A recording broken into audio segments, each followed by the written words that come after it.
a saludar y a darle las gracias a las personas que se están conectando y a los que se conectarán posteriormente para disfrutar, adquirir los conocimientos que por la gracia de Dios el ingeniero Ricardo va a compartir con nosotros esta tarde. Agradecemos bastante tanto el que el ingeniero haya aceptado la invitación como la recepción que cada uno de los amigos y amigas están dando a este tipo de programa, el respaldo. La intención única y exclusiva es que la gracia de Dios nos llene y que a la luz de la palabra de Dios podamos aprender, podamos vivir de manera que nuestra vida se llene de éxito en esta tierra y se prepare para la eternidad. Esa es la intención. Así que ya luego de saludar y dar las gracias y la bienvenida, tanto al ingeniero como a los amigos, permitimos al ingeniero que tenga una oración para iniciar el encuentro de esta tarde. Oramos. Bendito Dios y Padre Celestial, te damos gracias, oh Señor, por tu gran amor, tu gran cuidado para con nosotros. Gracias por la oportunidad que tú nos das de congregarnos y estudiar tu palabra. En esta hora, oh Dios, queremos pedirte una bendición especial por cada hermano que participe de este estudio y queremos pedirte, oh Señor, en el nombre de Jesús, que la presencia de tu Santo Espíritu esté en medio de cada uno de nosotros. Que tu palabra, oh Dios, nos toque, nos transforme y cada día nos ayude a cada uno de nosotros a santificarnos, a ser semejantes a Jesús y que podamos actuar conforme a tu santa y bendita voluntad, conforme a tu palabra, conforme a tus mandamientos y que podamos agradarte en cada decisión que tomemos en la vida. Acompáñanos, oh Dios, en esta hora, en este estudio y ayúdanos también a que los principios que aprendamos acá podamos ponerlos en práctica para tu honra y tu gloria. En el nombre de Jesús te lo pedimos. Amén. Amén. Amén. Bueno, pues como ya habíamos dicho, el ingeniero Ricardo es un hermano muy ocupado. Él se define como un siervo de Dios, un servidor del Señor Jesús. Conduce el programa Fe y Finanza de la emisora internacional Radio Amanecer. Entonces, se ha dedicado, es el director, el creador, para la gloria y la honra de Dios, del plan de Dios. Ese es un programa evangelístico muy interesante que él lleva a cabo junto a un equipo de hombres que se han entregado a esa bonita labor.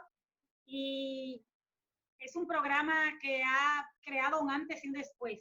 En realidad, todas las personas que hemos participado de él hemos tenido crecimiento y es muy difícil que una persona haya participado de ese programa y si no había conocido a Dios antes, no tenga un encuentro con Jesús.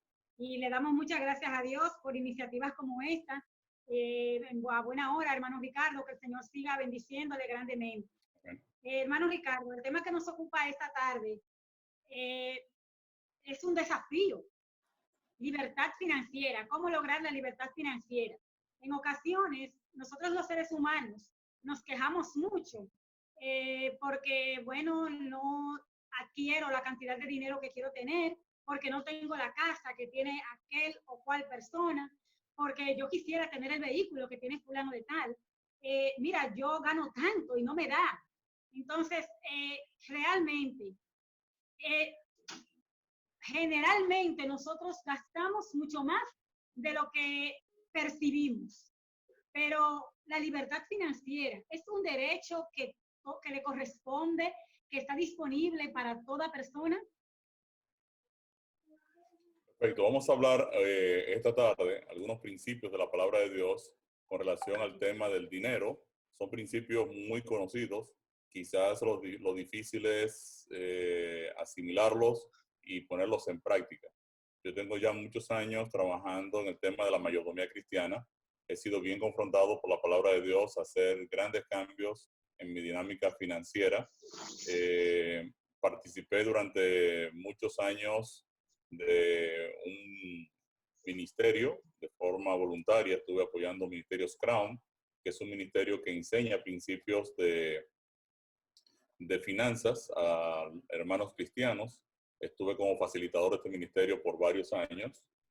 Y luego me dediqué ahora a apoyar pues nuestra Asociación Central Dominicana con algunas actividades, el programa de radio, desarrollamos el sistema de control de diezmo y de ofrendas, Alfolí. Llevamos adelante también unos programas muy bonitos de una escuela de mayordomía para las iglesias. Y hemos trabajado muy, muy de lleno en toda esta área, ¿no?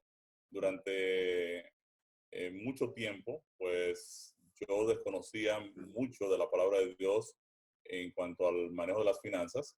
De hecho, estuve muy endeudado.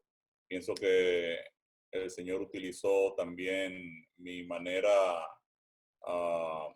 de manejo del dinero, pues para darme algunas lecciones, sobre todo cuando vino la crisis en el 2003, que el dólar se disparó, estaba al 60 por 1, del 20 y tanto al 60, pues nosotros pasamos por situaciones muy difíciles.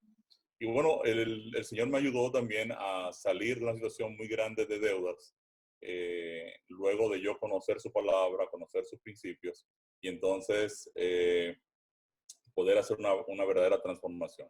Entonces, bueno, esta tarde vamos a ver, no tenemos mucho tiempo, obviamente, el tema de la mayordomía es un tema muy vasto.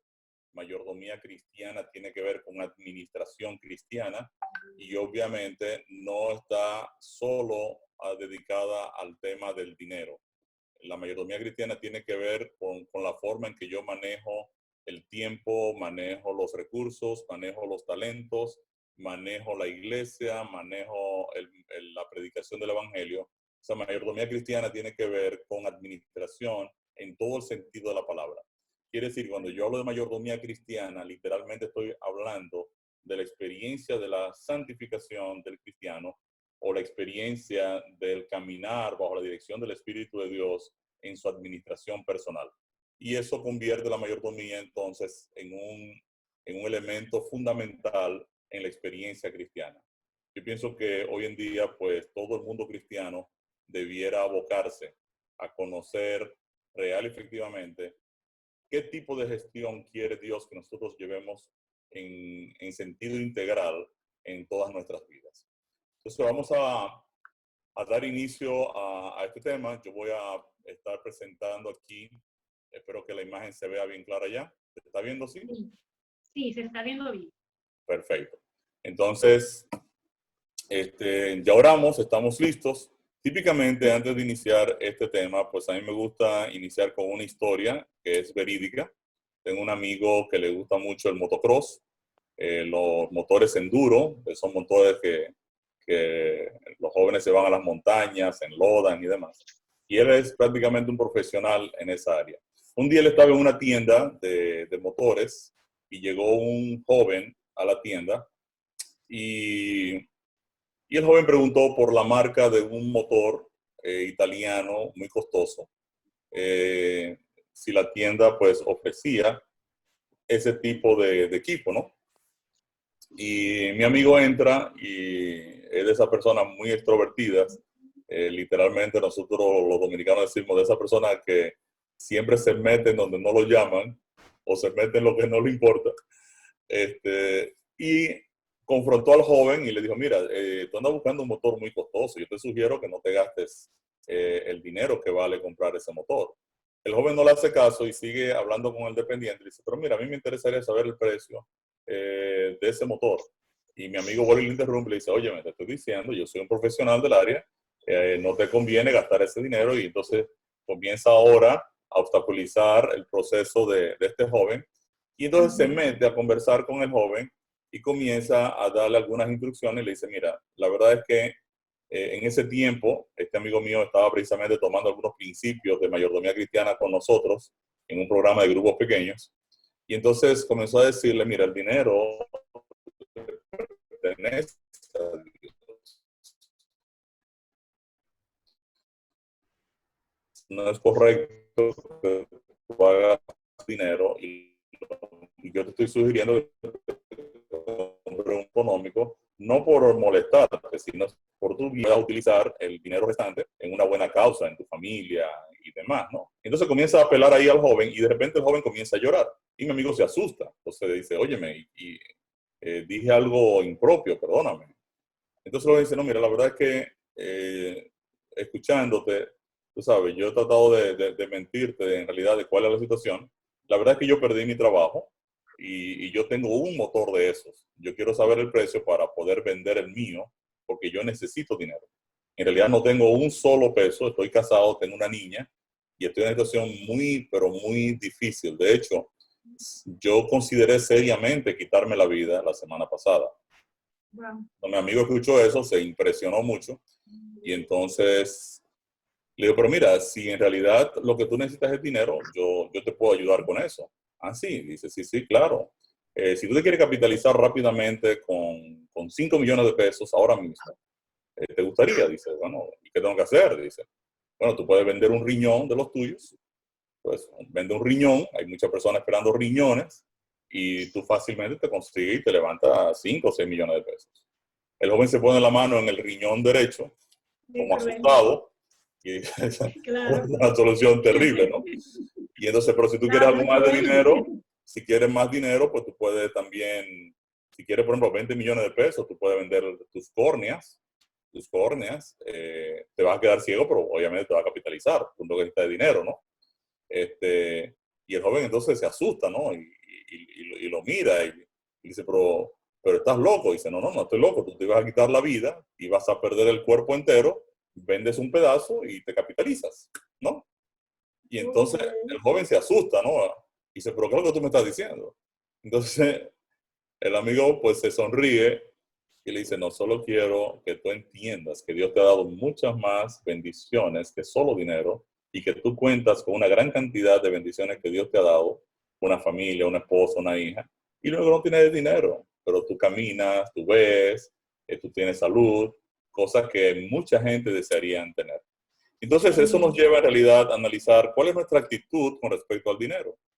De una u otra forma, la sociedad ha logrado meternos en la cabeza que el dinero es el centro de todo.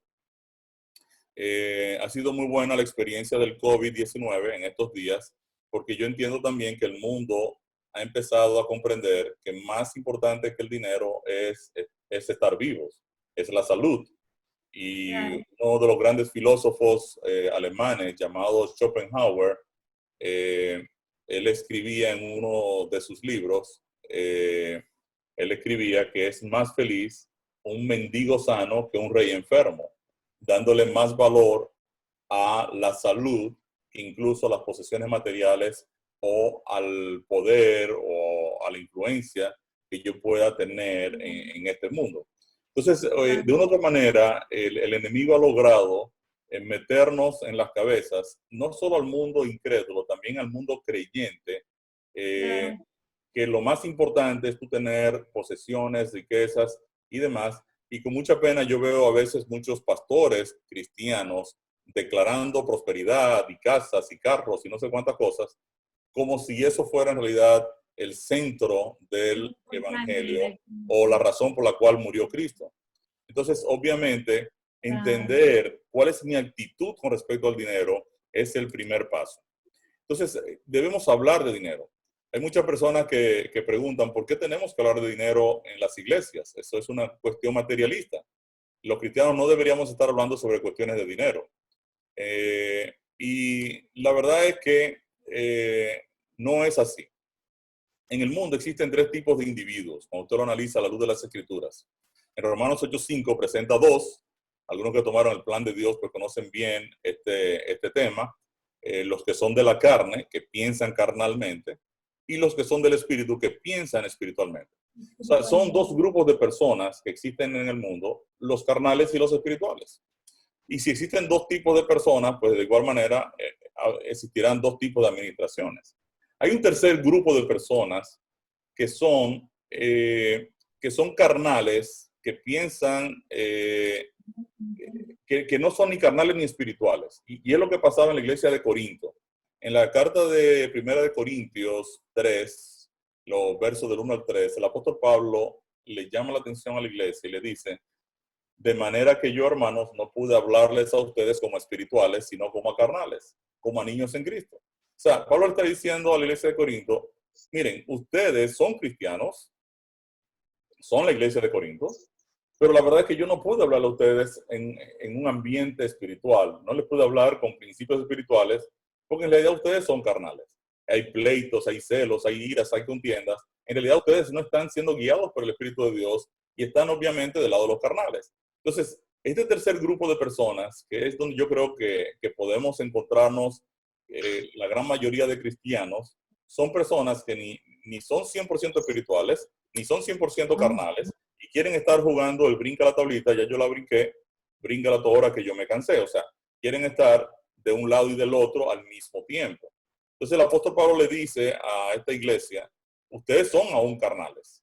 Entonces, este tercer grupo es el grupo de la iglesia de la Odisea, que es precisamente la iglesia de este tiempo, la iglesia cristiana de hoy, que es una iglesia que tiene un serio problema, se cree rica, se cree que tiene mucho conocimiento, y Dios le dice, y tú eres miserable, pobre, ciega, desnuda. O sea, el problema de esta iglesia es que es tibia, ni es caliente, ni es espiritual, ni es fría, ni es carnal. Entonces, es una iglesia que quiere jugar en dos ambientes, pero al final de cuentas Dios le dice, mira, no eres espiritual, tú también estás del lado de los carnales. Entonces, cuando tú analizas la palabra, te vas a dar cuenta que en realidad solo hay dos grupos, carnales y espirituales. Este tercer grupo corresponde, ¿verdad?, a esas personas, entonces, que la Biblia los coloca en el grupo de los carnales.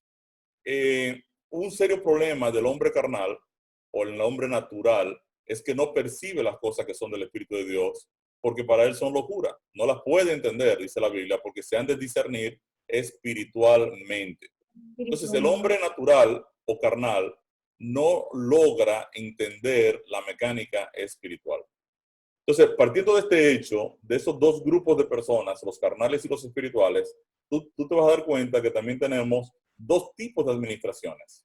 Yo voy a tener una administración carnal o natural centrada en el hombre y una administración espiritual centrada en la palabra de Dios o en la dirección del Espíritu de Dios, que es exactamente lo mismo, porque el Espíritu de Dios fue quien inspiró la palabra de Dios. Cuando yo aplico principios de la palabra de Dios a mi dinámica de vida, yo estoy exactamente siguiendo también la dirección del Espíritu, porque fue el Espíritu quien inspiró la palabra. Entonces, hay dos tipos de administraciones en el mundo, la carnal y la espiritual, o la centrada en el hombre y la centrada en la palabra de Dios. Hay una película muy famosa, que estuvo muy famosa durante mucho tiempo en el cine y demás, que era El villano de Wall Street, con Michael Douglas. Y el protagonista de esta película, un señor llamado Gordon Gekko, que es un bandido en realidad, él le declaraba al discípulo que tenía esta frase: la codicia es buena. Y tú decías, wow, una frase impresionante, la codicia es buena. Y entonces él explicaba por qué era buena la codicia, porque eso es lo que motiva a las personas a tener aspiraciones, ambiciones, desarrollos. Las personas en su afán de enriquecimiento pues son creativos, procuran inventar nuevas cosas. Y entonces la codicia, según él, era el motor que movía el desarrollo de la nación. Sin embargo, cuando yo voy a la palabra de Dios, en Romanos 7:7, ahora en el modelo espiritual, el apóstol Pablo declara, ¿qué diremos pues? ¿La ley es pecado? Dice, en ninguna manera. Pero yo no conocí el pecado sino por la ley, porque tampoco conociera la codicia si la ley no dijera, no codiciarás. Quiere decir que en la administración carnal, la codicia es buena y es el desarrollo, lo que provoca el desarrollo de los seres humanos, pero en la palabra de Dios la codicia es pecado y viene del otro lado. Entonces, fíjense cómo las dos posiciones son totalmente contrarias. Hay un principio fundamental que lo declaraba el pastor Larry Burkett en uno de sus libros, y él decía, la forma en la que manejamos nuestro dinero es una expresión externa de una condición espiritual interna. ¿Qué quería decir él? Él decía, en la forma en que tú te manejas financieramente, esa forma va a decir mucho qué lugar está ocupando Dios en tu dinámica de vida. O sea, había un banquero que le decía a un consultor financiero, yo conozco a todos mis clientes. Dice, wow, ¿y cuántos clientes tú tienes? Dice, yo tengo como unos 3,000 clientes. ¿Y cómo tú los conoces a todos? O no, muy sencillo. yo me reúno, yo no tengo que reunirme con ellos, yo sencillamente tengo que chequear sus tarjetas de crédito, sus cuentas de tarjeta de crédito, y yo puedo darme cuenta si esa persona, cómo gasta, cuáles son sus valores, cuáles son sus principios, qué le importa a esa persona, y yo por la forma en la que esa persona gasta, yo puedo darme cuenta si esa persona es, cuáles son sus principios y sus valores. Entonces, de igual manera, dice Larry Burkett, la forma en la que manejamos el dinero es una expresión externa de una condición espiritual interna. Quiere decir que yo puedo entonces perfectamente saber qué una persona valora en función de la manera en cómo maneja su administración personal. Nuestra teología afecta nuestros valores y principios. Nuestros valores y principios afectan nuestras decisiones y actitudes. Nuestras decisiones y actitudes afectan nuestro comportamiento y nuestro comportamiento afecta nuestro bolsillo. Así funciona. Quiere decir que la forma en la que yo desarrollo mi esquema moral o mi esquema de valores y principios va a terminar afectando mi comportamiento y la forma en la que voy a gastar. Cuando voy a la Biblia ofrece unos 500 versículos sobre la oración, algo menos de 500 versículos sobre la fe, pero más de 2.350 versículos relacionados con el uso del dinero y los bienes materiales o las posesiones.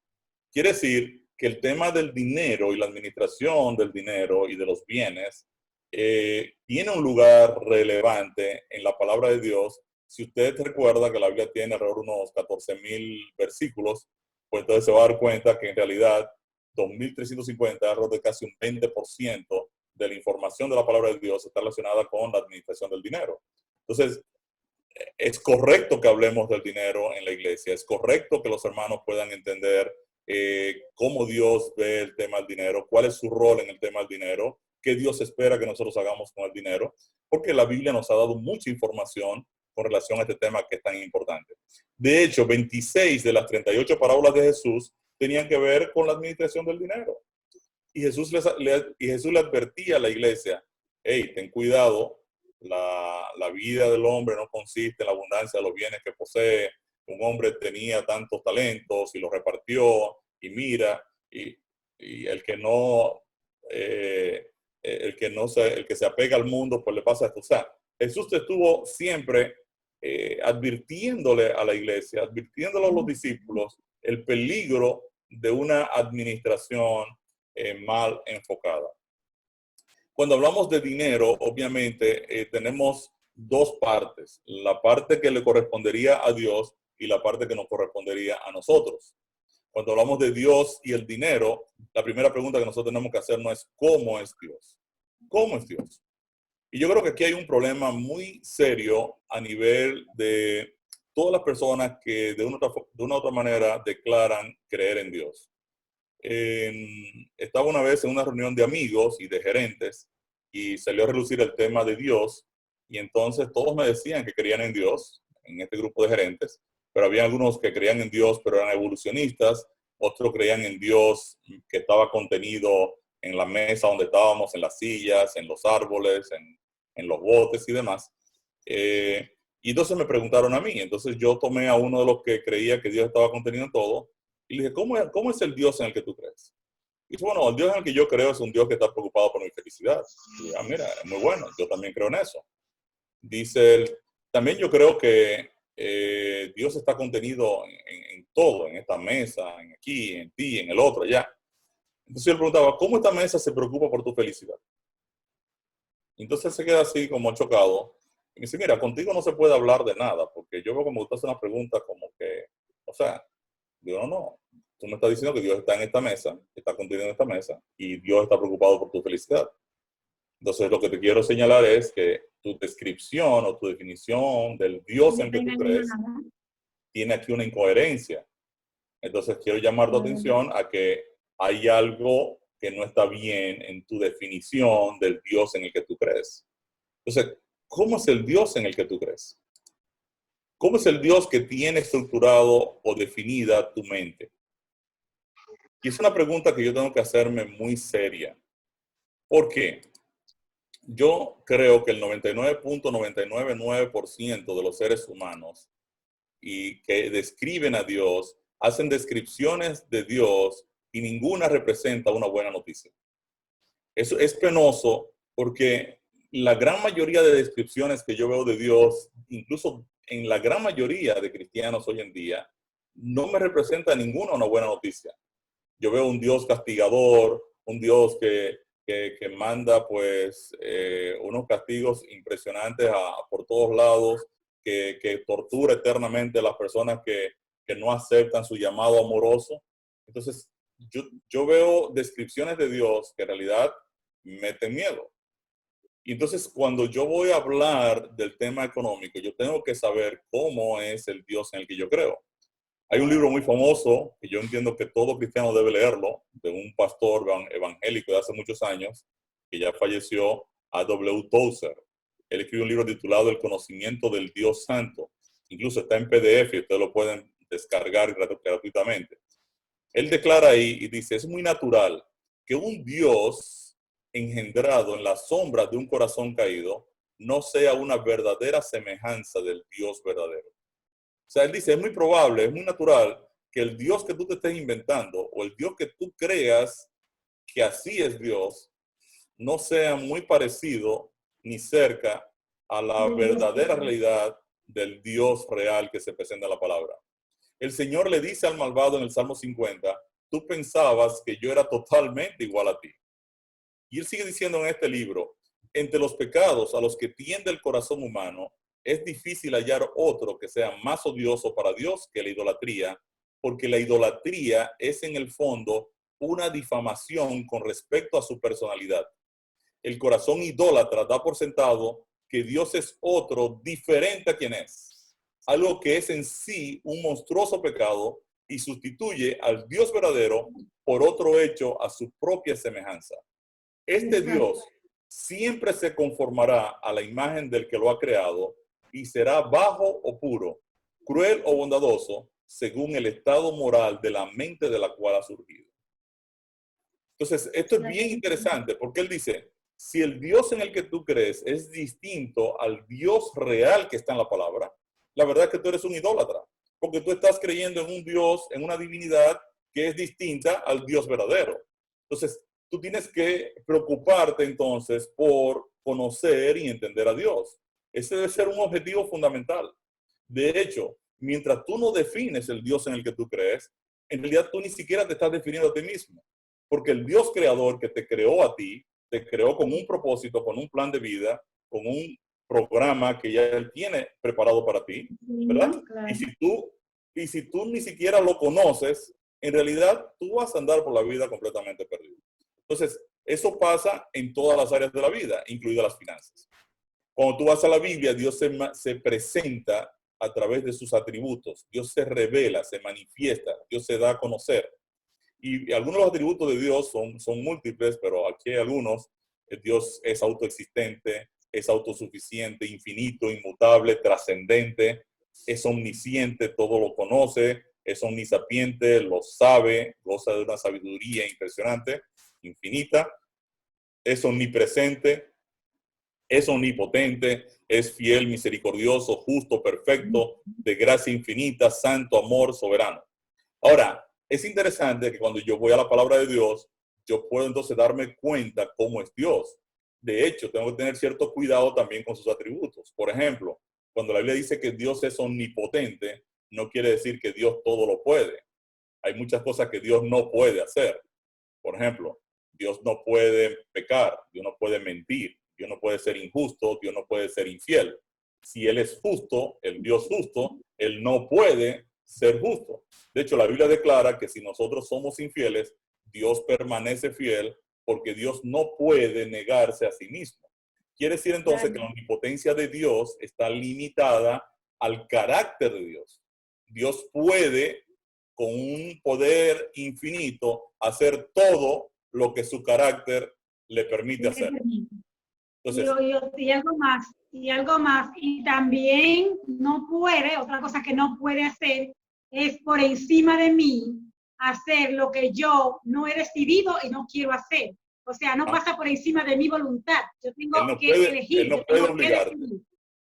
correctamente. No me No te puedo puede ir. obligar a tomar decisiones, correctamente. Exacto. Entonces, es importante que ahora yo entienda esta realidad. O sea, ahora ya yo sé que cómo funciona entonces este Dios de la palabra. Cuando hablamos del dinero, Dios tiene tres funciones con relación al tema del dinero. La primera función que dice la Biblia es que de Jehová es la tierra y su plenitud, el mundo y los que en él habitan. Dios es el dueño de todo. Y muchas personas aceptan este concepto, pero de la garganta para afuera, de la boca hacia afuera. En la vida práctica, eso no funciona así. Cuando yo digo que Dios es el dueño de todo, yo estoy diciendo, no estoy diciendo que Dios es el dueño de los diezmos y las ofrendas. Por ejemplo, Dios es dueño de los diezmos, las ofrendas y del resto del dinero que se queda en mi bolsillo. O sea, cuando la Biblia dice que Dios es el dueño de todo, literalmente está diciendo que es el dueño de todo. Entonces, hay personas, a veces en la iglesia yo pregunto, ¿cuántos creen que Dios es el dueño de todo? Y todo el mundo me dice, amén. Es decir, bueno, excelente. ¿Cuántos de ustedes se le piden permiso a Dios cada vez que van a gastar? Y oran algo así como esto. Mira, Señor, vamos a ir al supermercado y vamos a tomar dinero que es tuyo, que está en la cuenta, que está a mi nombre, pero que es tuyo, y te estamos pidiendo que por favor nos autorices sacar 3,000 pesos que vamos a ir al supermercado de compras. ¿Cuándo ustedes le piden permiso a Dios para gastar? Entonces, un silencio total. Entonces, yo le digo a la iglesia, del dicho al hecho, hay mucho trecho. Cuando yo declaro con mi boca que Dios es el dueño de todo, literalmente lo que estoy haciendo es, estoy diciendo que mis decisiones financieras se convierten automáticamente en decisiones espirituales. Y eso cambia completamente la dinámica de la mayordomía. Al yo entender que Dios es el dueño de todo, estoy diciendo ahora que Dios es el dueño del 100% de los recursos que Él está poniendo en nuestras manos. Cuando vamos a la Biblia, vemos el principio de propiedad. Dios es dueño del universo y lo que contiene, Deuteronomio 10:14, es el dueño de la tierra, 1 Corintios 10:26. La tierra no se venderá eternamente porque le pertenece a Dios, Levítico 25:23. Los animales del bosque, las aves le pertenecen a Dios, Salmo 50. Dios es dueño de la plata y el oro, Ageo 2. También, o sea, Dios es el dueño de todo. Ese es un principio con relación al tema económico, del dinero y de los bienes. También Dios tiene el control.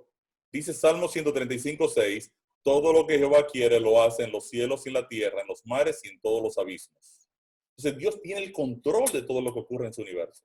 Eso es un principio que yo no me puedo olvidar de eso. Dios tiene el control de todo lo que pasa en tu vida, sea bueno o sea malo. Él tiene el control. De hecho, Él ajusta también los niveles de prueba cuando Él te quiere probar. Él es que gradúa el volumen de la prueba en función de tu capacidad de aguantar. En el principio de control, la Biblia dice que Dios domina y controla todo en 1 Crónicas 29. Dios hace lo que Él quiere, Salmo 135. Dios controla los corazones de los reyes y gobernantes. Me da mucha gracia cuando yo veo hoy en día cristianos muy abocados con el tema de la política, cuando en realidad Dios controla las cosas. O sea, no eres tú que vas a decidir quién va a gobernar este país. Dios es el que está detrás de todo. Dios controla las acciones de la tierra, dice Isaías 40, 21, 24. Y Dios también ha fijado los límites de todo, Hechos 17, 26. Dios tiene el control de su creación, de todo su universo. Y eso es, para mí, un principio extraordinario que me permite entonces descansar tranquilo sabiendo que las cosas no se van a ir de control porque Dios tiene el control de todo lo que ocurre. Y el tercer principio en relación al tema del dinero es que Dios es el proveedor. Dice Filipenses 4:19, mi Dios pues suplirá todo lo que os falta conforme a sus riquezas en gloria en Cristo Jesús. Dios es el proveedor. Principio de provisión, Dios provee a los que le temen. Salmo 34, 9 y 10. El justo no tendrá necesidad de nada. Y Dios es nuestro fiel proveedor. Filipenses 4:19. Ahora, Dios le dio autoridad al hombre para señorear, regentear o administrar su creación, no para apropiarse de ella. Y esto es bien interesante que lo sepamos. En la creación, Dios dio al hombre el señorío de su creación. Lo vemos en Génesis 1:26. Dios dice, hagamos al hombre nuestra imagen y semejanza para que señoree, ¿verdad?, sobre toda la creación. Los animales, la tierra, los árboles. Todo ahora el hombre iba a señorear sobre el planeta. De hecho, la prueba del árbol, del conocimiento de la ciencia del bien y del mal, en el centro del Edén, es precisamente una prueba de mayordomía y de señorío. Dios le está diciendo a Adán, todo esto es mío. Y la prueba de eso es que tú tienes autoridad, tú tienes permiso para comer de todos los árboles, excepto de ese que está ahí. Cuando Dios establece, excepto de ese que está ahí, le está diciendo a Adán y Eva, yo soy el dueño de toda la creación y soy el que decido cómo se va a administrar. O sea, de este árbol no puedes comer, porque es mío. O sea, era como el diezmo en los tiempos ahora. Me pertenece. Entonces, ese no lo vas a tocar. Ese es mío, correcto. Y no quiero que lo toques. Cuando Eva va y toma del árbol, literalmente está ocupando el lugar de Dios. Y es lo que la serpiente le está planteando. La serpiente le está planteando, tú vas a ser como Dios. O sea, obviamente, si tú te coges el árbol que te dijeron que no te cogieras, porque Dios te está diciendo, yo soy el dueño de todo, pues obviamente tú estás violentando el principio del señorío y de la propiedad. O sea, el propietario te está diciendo cómo se va a administrar. Y Dios había colocado al hombre como señor de la creación de acuerdo a Salmo 8. Quiere decir que Dios le da al ser humano entonces la capacidad y la facultad y la autoridad para hacer una administración de los bienes, los recursos, el dinero, el tiempo, los talentos que Dios le ha dado al hombre, que Dios nos ha dado a cada uno de nosotros. Y nosotros venimos entonces a ser administradores de esos recursos. Cuando hablamos de nosotros y el dinero, entonces debemos reconocer en primer lugar que no somos dueños. No somos dueños. Hay personas que toman decisiones con relación a la forma en que van a ofrendar y diezmar y demás, a la forma en que se van a administrar, pero la verdad es que la Biblia ha enseñado cómo debe funcionar el tema, porque tú no eres el dueño. La palabra de Dios es la que te está diciendo cómo el dueño quiere que se administren las cosas. También debemos asumir completa responsabilidad por lo que administramos. O sea, yo sé que soy administrador y debo ser responsable ante los ojos del Señor del tipo de administración que voy a estar llevando a cabo. Y finalmente debo administrarlo todo de acuerdo a los principios del dueño, de acuerdo a los principios de la palabra de Dios.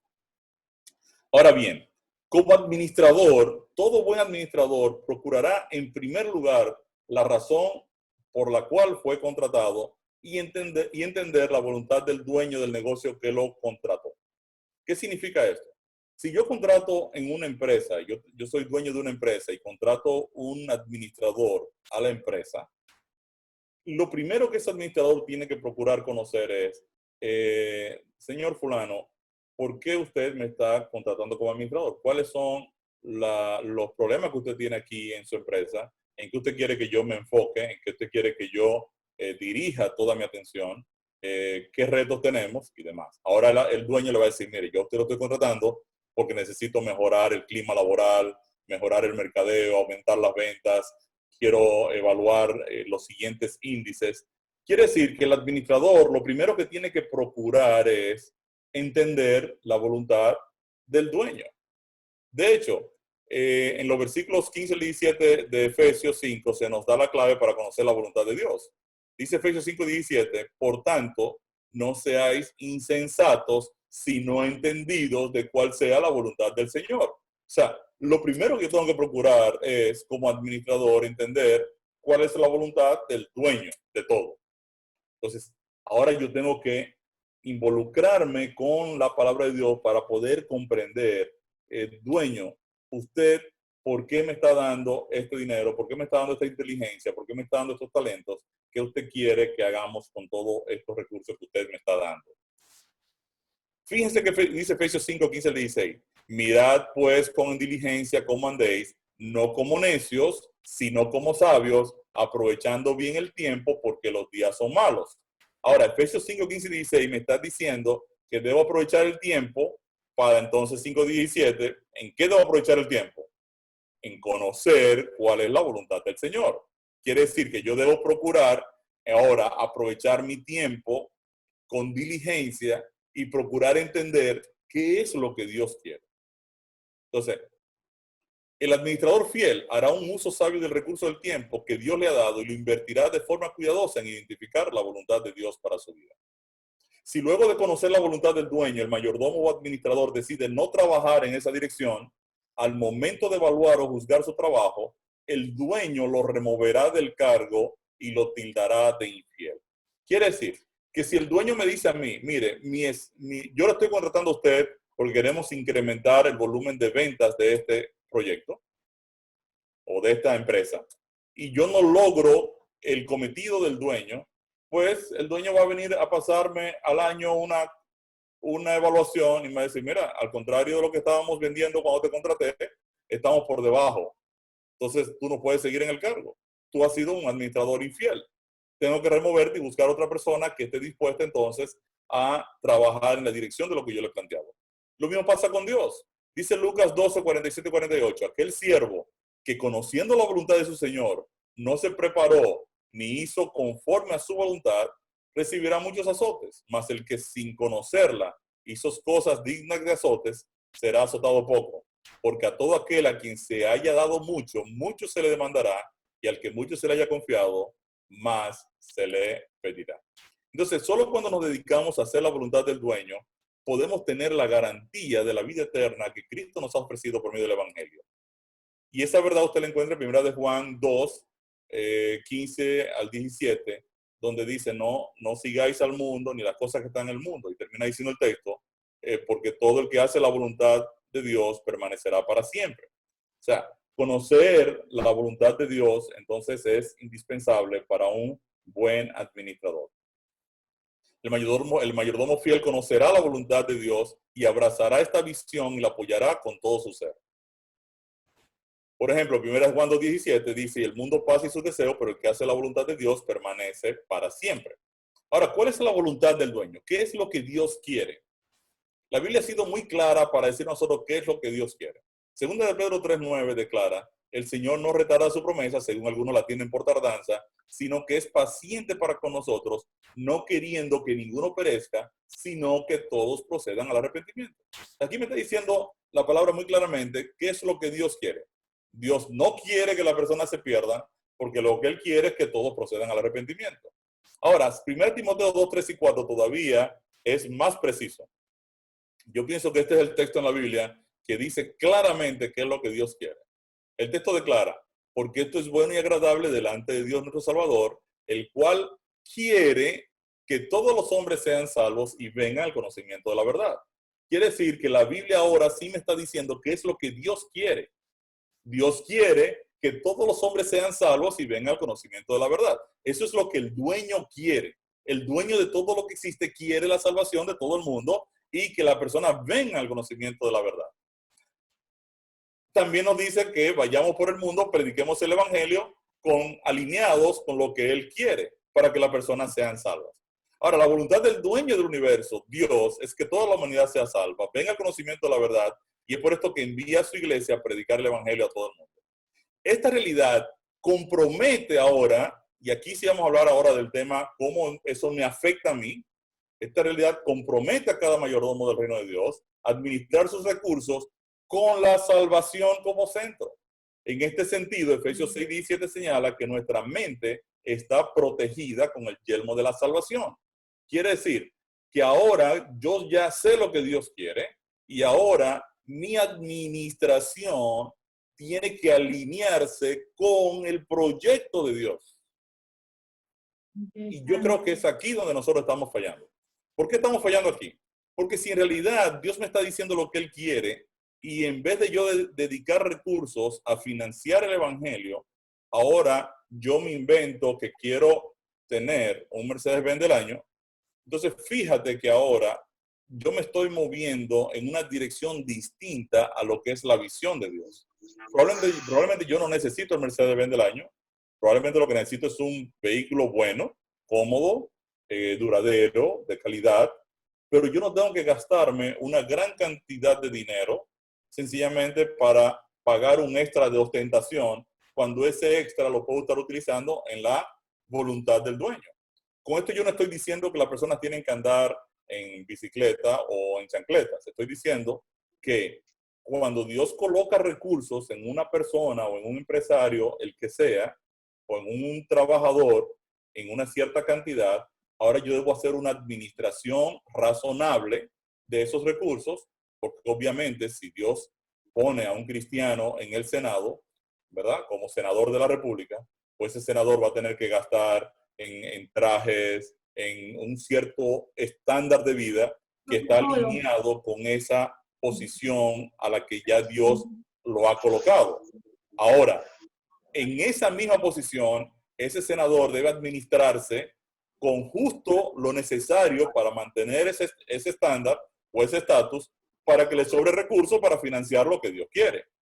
Entonces, el senador debe tener también recursos disponibles para regalarle a los senadores o revistas prioridades o un plan de estudio de la Biblia o un buen libro de lectura sobre cómo se salva el pecador. O sea, el senador tiene que hacer una labor de salvación porque en esencia Dios lo puso ahí no para lujear ni traer vehículos exonerados. Dios lo puso ahí en esa posición para salvar a los demás senadores, porque eso es lo que Dios quiere. Entonces, cuando yo comprendo lo que Dios quiere, ahora yo tengo que saber entonces cuál es mi llamado dentro de esa realidad.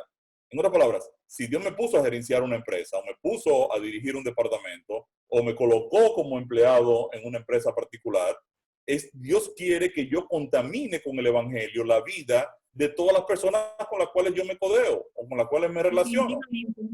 Y eso es lo que Él quiere. Entonces, mi administración va a tener que moverse también en esa misma dirección.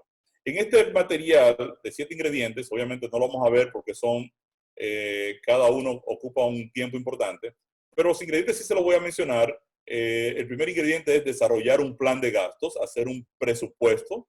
Yo tengo que saber ahora qué es lo que Dios está colocando en mis manos mes por mes. Y ahora yo sentarme con mi esposa y viceversa, la decía una esposa con su esposo, y ahora hacer un plan escrito. Mira, querido, o mira, querida, nos están ingresando tanto mensualmente, entonces estamos gastando tanto de casa, tanto de esto, tanto de lo otro. Vamos a hablar un poquitito de eso en un momentito, pero este es un ingrediente importante. Desarrollar un plan de gastos o un presupuesto. Debo tener una meta financiera razonable. En otras palabras, yo debo poder saber cuáles son mis metas financieras de corto, mediano y largo plazo. ¿Por qué? Yo recuerdo cuando yo estaba en la universidad, ya prácticamente de término, los amigos me preguntaban, ¿y tú qué piensas hacer? Y decía, bueno, a mí me gustaría irme a la capital a trabajar. Yo estudié en Santiago, en la Ocamaima, en Santiago. Yo dije, yo me voy a ir a la capital como quiera. Yo voy a vivir en la capital, aunque pase trabajo fregando platos. Ah, muy bien. ¿Y qué es lo que tú aspiras? Y bueno, yo aspiro que si el Señor me da un buen trabajito y consigo un apartamentito, un carrito, una esposita y unos hijitos, yo estoy bien. Yo no le pido más que eso al Señor. Bueno, pasaron los años y el Señor me dio el trabajito, me dio el apartamentito, me dio la casita, me dio la esposita, me dio los hijitos. Pero ahora yo quiero una casita en Jarabacoa, otra en Casa de Campo, una en Samaná. ¿Y qué pasó? Ya Dios me dio lo que en un momento determinado era mi meta razonable a la que yo quería llegar. Yo ahora cambié la meta. Y eso nos pasa a muchos porque llegamos a tener, obviamente, el nivel que en un momento determinado soñábamos con tenerlo, Dios nos lo proporcionó y ahora en vez de redirigir los excedentes de recursos que nos pueden estar llegando a financiar la visión del dueño, entonces nos estamos inventando nuevos esquemas de gastos o nuevos esquemas de inversión que yo necesito. Yo necesito una casa en el campo. Yo necesito tal cosa. No, no. Yo no necesito nada de eso. Entonces, es importantísimo establecer en el hogar, esposa y esposo, una meta financiera. ¿Cuánto es suficiente para nosotros del punto de vista financiero para decirle al Señor, mira, Señor, para nosotros suficiente es un ingreso de este nivel que nos permita cubrir el costo de la alimentación, el costo de irnos de vacaciones quizás 2 semanas, hacer esto, hacer lo otro, el costo de la salud, la educación de los niños. Entonces yo establezco un nivel de ingreso razonable, tener una casa propia, tener un carro propio, todos son metas razonables. Ahora, una vez Dios nos proveyó ese nivel razonable de vida, entonces ahora el excedente lo canalizamos para financiar la visión del dueño. El tercer ingrediente es eliminar totalmente las deudas. Hay todo un programa de cómo yo puedo eliminar gradualmente las deudas. Yo le decía a ustedes al inicio que yo estuve bien endeudado. Nuestra empresa estuvo muy endeudada en el 2003. A nosotros nos tomó 8 años salir de todas las deudas a través de un programa de disciplina financiera bastante estricto y siguiendo los principios de la palabra de Dios. Entonces nos movimos para entonces desarrollar un programa y quedar finalmente libre de deudas. También el ingrediente de trabajar con excelencia. Nosotros trabajamos para Dios. Dios es quien nos contrata. Dios es el que nos promueve. Dios es el que está detrás de nuestro trabajo. Testificamos por medio del trabajo que hacemos. No es posible que un cristiano sea una persona chapucera en el trabajo, desorganizada, impuntual, que sea una persona que siempre llegue con una mala actitud. O sea, un cristiano no puede tener ninguno de esos ingredientes. Un cristiano es una persona leal, activa, alegre, servicial, organizada, limpia, una persona que entrega su trabajo en orden. El cristiano tiene que destacarse, debe ser un testimonio en la forma en que trabaja. Yo veo con mucha pena una gran cantidad de personas que dicen ser cristianos, que dejan mucho que decir en sus puestos de trabajo y sus testimonios colapsan por su mal humor, por su forma de manejarse, por la manera en que responden, por la manera incluso en que actúan, por ser soberbios. O sea, la actitud de muchos cristianos es penosa en sus centros de trabajo. Y mucha gente dice, pero qué raro, este tipo supuestamente cristiano y mira cómo actúa. Eso no es posible. Y definitivamente es porque el Espíritu de Dios no está dirigiendo esa vida. El ingrediente número 5 tiene que ver con el ahorro y las inversiones, prepararse para la edad madura. El ingrediente número 6, la Biblia nos demanda ser completamente honestos e íntegros. Y el ingrediente número 7, nos enseña la Biblia a ser generosos, a aprender a dar. Si abundamos un poquito y con esto precisamente dejamos pues un tiempito para preguntas y demás. Si abundamos un poquito sobre el ingrediente número 1, cómo desarrollar un plan de gastos, es interesante la definición de un plan de gastos. Un plan de gastos es una estimación o cálculo de la cantidad de dinero requerida para hacerle frente a un conjunto de gastos determinados. O sea, un plan de gastos o un presupuesto es una estimación. Yo presupongo de que nosotros vamos a gastar esta cantidad de recursos en este mes. Entonces, yo tengo que hacer un análisis financiero. En la Biblia, Lucas 14:28, Jesús dice, porque ¿quién de ustedes, queriendo edificar una torre, no se sienta primero y calcula los gastos a ver si tiene lo que necesita para acabarla? Fíjense, eso está diciendo, ¿por qué no te sientas primero y calcula si tiene lo que necesita para acabarla? Lo mismo puede ser de una torre, puede ser un hogar. El texto podría decir, porque ¿quién de vosotros queriendo edificar un hogar no se sienta primero y calcula los gastos a ver si tiene lo que necesita para mantener esa chica con la que se quiere casar? Entonces, aquí todo lo que es ingresos y gastos, que puede funcionar como una organización, una empresa, un proyecto, en realidad yo tengo que sentarme y hacer un análisis o un plan de gastos y poder ahora decir, ok, yo puedo enfrentar este matrimonio, puedo enfrentar este hogar, porque el Señor está proveyendo suficiente para nosotros entonces llevar adelante nuestro matrimonio. Esto es bien importante que los novios lo conozcan, incluso antes de casarse. En la etapa de noviazgo, el tema económico por lo general no se quiere hablar. Nos la pasamos, horas van y horas vienen. Ya ahorita me imagino que eso ya está funcionando por WhatsApp. Pues yo recuerdo en mi tiempo que nos la pasábamos mi novia y yo, pues mi esposa hoy, hablando horas muertas por el teléfono. Y todo es quickie, quickie, quickie, quickie, quickie, quickie.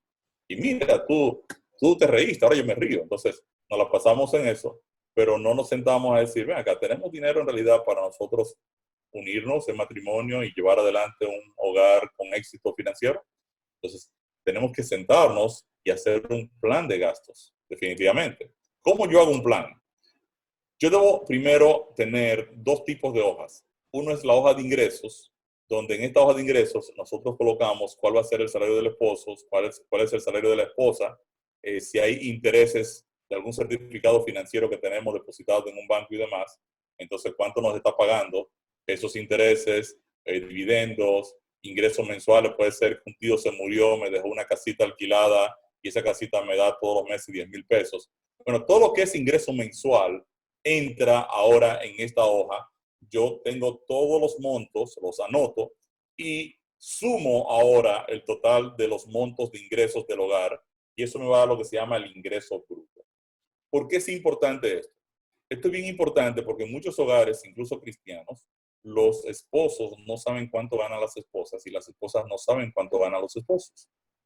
Y literalmente existe lo que se llama un divorcio financiero. En otras palabras, yo no puedo tener una administración en un hogar con dos cabezas, con dos centros de gastos, con dos centros de ingresos, con dos estrategias de gasto completamente distintas. O sea, si yo tengo un hogar, entonces yo debo tener una cuenta del hogar con ingresos que llegan a esa cuenta del hogar, con gastos que salen de esa cuenta del hogar.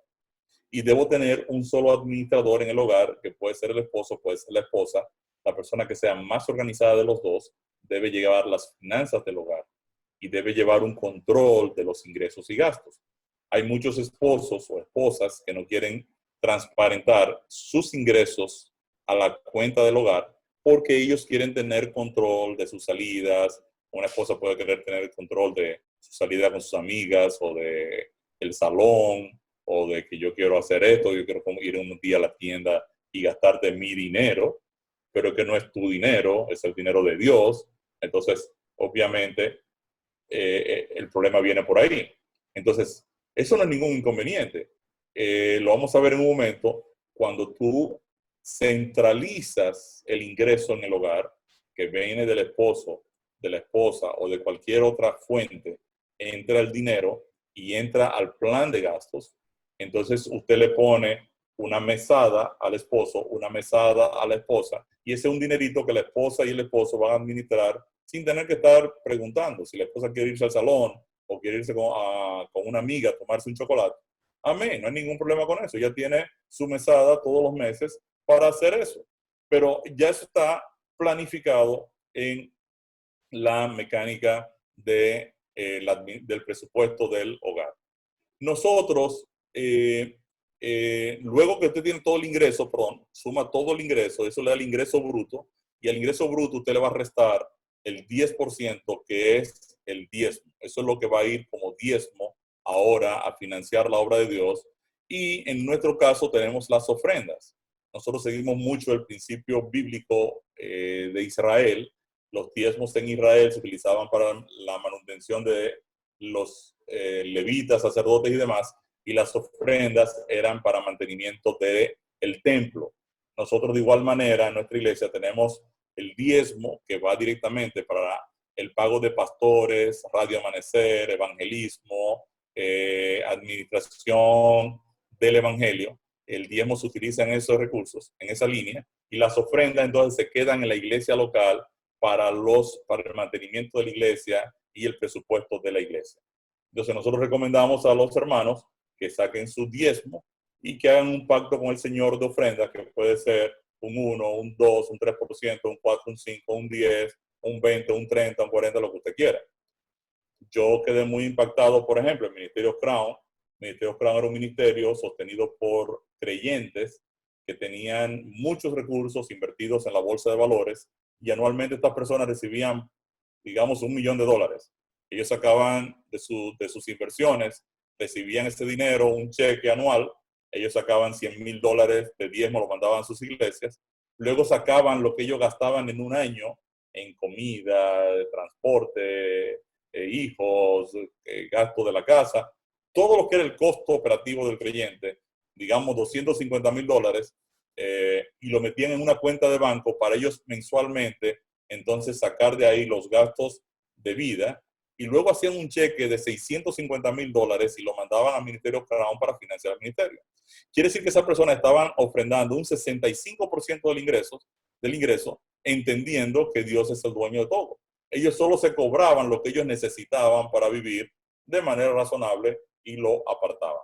Por eso la Biblia dejó las ofrendas abiertas. Dios no puso monto de ofrendas, pero siempre le recomendamos a los hermanos hacer un pacto con el Señor de ofrendas. Una vez yo al ingreso bruto, la suma de todos los ingresos, le resto mi pacto con Dios de diezmo y de ofrendas, lo que me queda abajo entonces es el ingreso neto o la provisión de Dios para mi vida. Entonces ahora viene la estructura de gastos. Entonces yo tengo que saber cuánto gasto de vivienda, cuánto gasto de supermercado, de transporte, seguro, de préstamos, entretenimiento, ropas, ahorros, inversiones, gastos médicos, gastos varios, escuela, una porción para dar. Tenemos unos porcentajes aquí para que las personas puedan entender que tú no puedes estar viviendo en un nivel de vida que sobrepase, por ejemplo, tu costo de vivienda no puede sobrepasar el 30% de tu ingreso.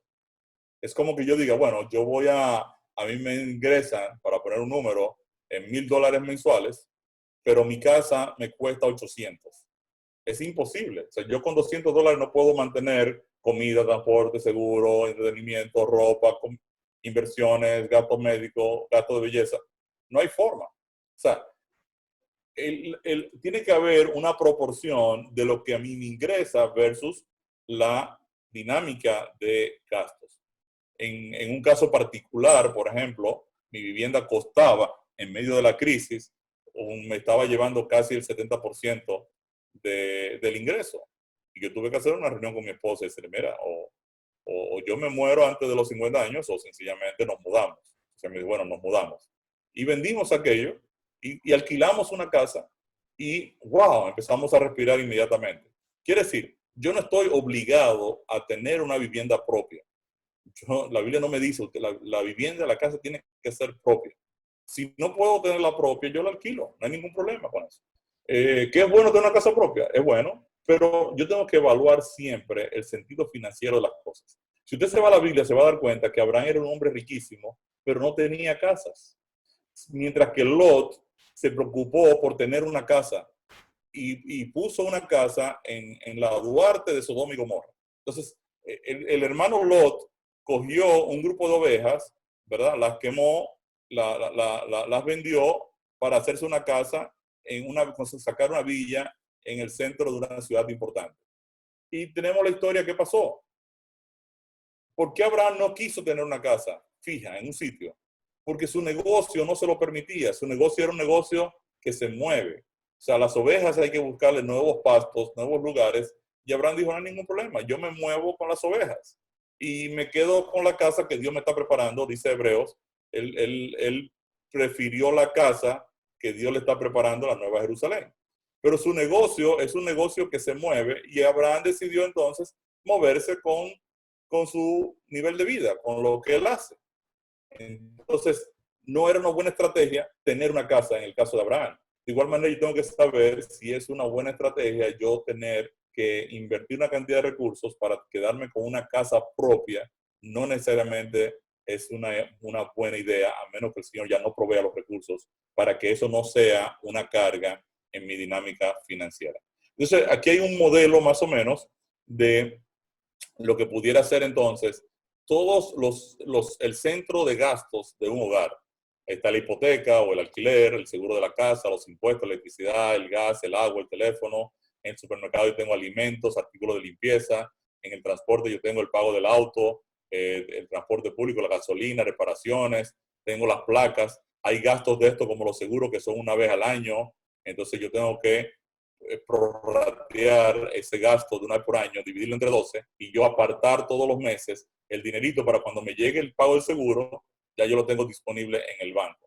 Entonces, el plan de gastos me permite ahora yo tener control, una conciencia de, número uno, cuánto el Señor está proveyendo y cuánto yo me estoy gastando. Nosotros también recomendamos, ustedes lo pueden escuchar en Radio Amanecer, lo que se llama la caja de zapatos. Antes de hacer este ejercicio, hacemos lo que se llama la caja de zapatos y es tomar un mes de muestra. Por ejemplo, ahorita estamos a 10. Este tampoco no es el mejor tiempo para hacer un plan de gasto porque estamos en una época transitoria de COVID y obviamente no es el método ideal. Pero la idea con la caja de zapatos es tomar un mes completo de gastos donde yo voy a anotar los ingresos de ese mes y voy a anotar cada gasto que yo estoy haciendo. Fui al colmado y me gasté 100 pesos y yo cojo el recibito de los 100 pesos y lo meto en una caja. Pagué el alquiler o pagué la hipoteca de la casa cojo el recibito y lo meto en la caja. Pagué el teléfono, el cable, el internet, esto, lo otro, y cogí los recibitos y lo metí en la caja. Entonces, durante un mes yo estoy metiendo en esa caja todo lo que son los gastos habituales nuestros. Fui al supermercado, hicimos una comprita de 3,000 pesos, cogimos el recibo y lo metimos en la caja. Entonces, una vez termina el del 10 de mayo al 10 de junio, entonces ya ahora yo me reúno con mi esposa y vemos qué tal nos fue en ese mes a nivel de gastos. Y es un ejercicio muy interesante que yo les animo a todos los hogares siempre a hacerlo. Mi esposa y yo lo hicimos durante un mes y fue extraordinario porque al cierre del mes teníamos una caja de zapatos que ya la tapa, pues yo tenía que meter los recibitos con cierta fuerza. La tapa tenía tape también y los recibitos había que estarlo empujando y presionando. Cuando destapamos aquella caja, acostamos a los niños temprano esa noche y destapamos aquello, pues todos los papeles se regaron por todos lados. Entonces empezamos a organizar cuánto, mira, este gasto es vivienda, este gasto es comida, este gasto es esto, este gasto es esto es comida fuera de la casa. Y fue impresionante, fue un ejercicio extraordinario. Nosotros en ese momento nos dimos cuenta que en comida fuera de la casa estábamos gastando casi el 20% de nuestro ingreso mensual. Y yo le decía, pero que no puede ser que ustedes se hayan comido tanta pizza en un mes. Y ella dice, pero que eso es imposible, me dice mi esposa. Pero aquí está el cuerpo del delito, mira, ahí están todos los recibos. Es impresionante. Entonces, ¿qué te permite la caja de zapatos? Te permite organizarte y decir, ok, vamos a comer pizza con los niños. Sí, no hay ningún problema, pero va a ser solo 2 días a la semana. Va a ser 2 sábados a la noche a la semana, al mes, perdona, vamos a salir con los niños a comer comida fuera de la casa. Y ya la caja de zapatos me permite ahora entender cuál es mi comportamiento del gasto para ahora yo recoger y rehacer la mecánica de mi gasto. Y eso fue extraordinario, porque cuando hicimos la caja de zapatos nos dimos cuenta que estábamos gastando un 30% por encima de nuestro ingreso. Entonces se preguntará, ¿cómo te puede gastar por encima de lo que a usted le entra? Muy sencillo. Hay unos plastiquitos que se llaman tarjeta de créditos y otros demonios, que usted comienza a gastar con ellos y usted no está llevando un control de lo que está pasando. Y cuando viene a ver, usted se pasó de su nivel de ingreso y quedó corto y ahora se quedó endeudado. Correcto. Si usted hace eso por varios meses, se va a dar cuenta que en varios meses su deuda va a ir creciendo, creciendo, creciendo. Y cuando usted quiera recoger aquello, pues ya no es posible. Entonces es importante yo sentarme y hacer entonces un presupuesto, un plan de control de gastos. El plan de control de gastos, una vez yo tengo la hoja de ingresos ya analizada con el salario del esposo, el salario de la esposa y todo el análisis completo de los ingresos, entonces en la hoja de gastos tengo todo el análisis de gastos, yo voy a comparar el ingreso neto versus los gastos y me voy a dar cuenta si estoy en rojo o estoy positivo. Si estoy en rojo, hay 2 alternativas. O disminuyo los gastos o incremento los ingresos. Si no hay forma de yo poder disminuir los gastos porque ya estoy en el límite, entonces ahora yo sí puedo ir ante el Señor en oración y decirle, bueno, Señor, mira, yo quiero serte fiel, pero a mí me están faltando 10,000 pesos mensuales para yo cubrir el costo del presupuesto. Y tú ves que aquí está la ayuda de los familiares, aquí está la ayuda para acá, aquí tenemos un plancito también de gastos para promover tu evangelio. Entonces, yo quiero pedirte sabiduría para poder conseguir ese diferencial de recursos que me va a permitir entonces ser fiel y colaborar con tu visión de la expansión del evangelio. Una vez yo tengo ahora un presupuesto, ahora Dios puede decir, ok, ahora Ricardo es un buen administrador. Ricardo está administrando correctamente los bienes que yo estoy poniendo en sus manos. Entonces, vamos a apoyarlo, vamos a conseguirle el dinerito extra que él está necesitando. Entonces, es una oración casi perfecta, porque hay personas que no quieren sentarse a hacer un plan de gastos y le están pidiendo al Señor, Señor, danos dinero. Y la pregunta es, ¿para qué? Si tú ni siquiera sabes cómo se te va el dinero, ni cómo lo estás administrando, ni qué vas a hacer con él. Entonces, es obvio que si yo me siento primero, hago el ejercicio y veo dónde están mis heridas y mis problemas en la administración del recurso, entonces ahora yo puedo ir con mi pareja y pedirle al Señor, bueno, Señor, mira, allí hicimos el plan, esta es la realidad, necesitamos sacar la ayuda de los padres, tenemos un familiar que tenemos que ayudar, tenemos esto, tenemos lo otro, y tenemos los niños, y y hemos hecho ya todos los arreglos del lugar y en realidad estamos cortos con esta cantidad de dinero o estamos sobrados, una buena noticia. Si nos ajustamos, pues nos sobra, entonces también podemos meter en ahorro e inversiones y puedo también sacar más recursos para financiación de la obra. Repasando la secuencia, primero analice su situación actual, cuál es el estado, cree sus porcentajes del presupuesto, luego de apartar el diezmo y los impuestos y haga estimaciones de buena fe. Quiere decir que ahora yo analizo mi estado, mi situación actual, y ahora yo voy a establecer cuáles son los porcentajes de gasto que yo voy a tener luego de apartar los diezmos y las ofrendas. Y ahora yo voy a establecer, ok, realmente lo que está gravitando mucho en nosotros es la casa en la que estamos viviendo. Vamos a evaluar si podemos mudarnos a una casa un poco más económica y entonces nosotros reestructurar nuestra mecánica. Cuando nosotros caímos en la crisis a nivel personal, yo tuve que vender el apartamento donde estábamos y mudarme a un apartamento alquilado. Yo duré casi 10 años alquilado hasta que el Señor proveyó los recursos para nosotros entonces comprar la casa que ya hoy tenemos y está libre de pagos, entonces libre de deuda. Entonces, pero no hubo ningún problema en movernos a un área de alquiler durante un periodo de tiempo y fue perfecto. De hecho, el dinero nos empezó entonces ahora a sobrar, empezamos a respirar financieramente y cuando llegó el momento oportuno y el Señor proveyó los recursos, pues entonces compramos esta casa que era una mejora en ese tiempo y luego la fuimos invirtiendo y terminando hasta que la terminamos y entonces nos mudamos hasta el día de hoy. Una vez establecido el presupuesto, ahora yo comienzo a controlar los gastos, el ahorro y las inversiones. Entonces es importante que en la pareja se defina quién va a llevar las cuentas, quién va a llevar este control mes por mes y que esa persona le reporte también al esposo o a la esposa.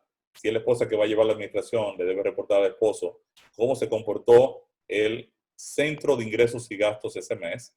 Mira, querido, nos entró tanto, nos gastamos así. Y mira, esto nos sobró y esto está aquí en el banco y nos puede sobrar una ayudita ahí para darle a un hermano que vemos que tiene mucha necesidad y llevarle ahí una comprita o lo que fuera, o de repente comprar unos libritos para regalar, alguna revista para regalar. O sea, establecer la estrategia que tú quieras, pero ya ahora con un control de las finanzas. Y también es importante que se revise el presupuesto cada 3 meses para hacer ajustes. El presupuesto es una herramienta viva. En otras palabras, cambia en función de la inflación, en función del ingreso, en función de la condición actual. Hoy en día hay muchos presupuestos que van a tener que ser reformulados. Dicho sea de paso, todos los seres humanos tienen un presupuesto. Lo que no necesariamente es que todos los seres humanos lo saben. Lo que estamos hablando aquí es de conocer cómo tú gastas y cuál es tu verdadero presupuesto y que tú tengas ahora el toro por los cuernos. Pero al final de cuentas, todo el mundo está gastando porque todo el mundo tiene ingresos y gastos y quiere decir que todo el mundo tiene un presupuesto. No necesariamente lo sepan o no lo sepan. Entonces, termino con este texto que dice, Proverbios 27, 23 y 24, sé diligente en conocer el estado de tus ovejas y mira con cuidado por tus rebaños, porque las riquezas no duran para siempre. El sabio Salomón le está diciendo a Israel, sé diligente en conocer el estado de tus finanzas. En este caso de ovejas, porque en aquel tiempo no existía el dinero. Sé diligente en conocer el estado de tus finanzas y mira con cuidado por tus inversiones, porque las riquezas no duran para siempre. Entonces creo que aquí más o menos tenemos un pequeño, digamos, una visión integral, entonces, de una mayordomía centrada en la palabra de Dios.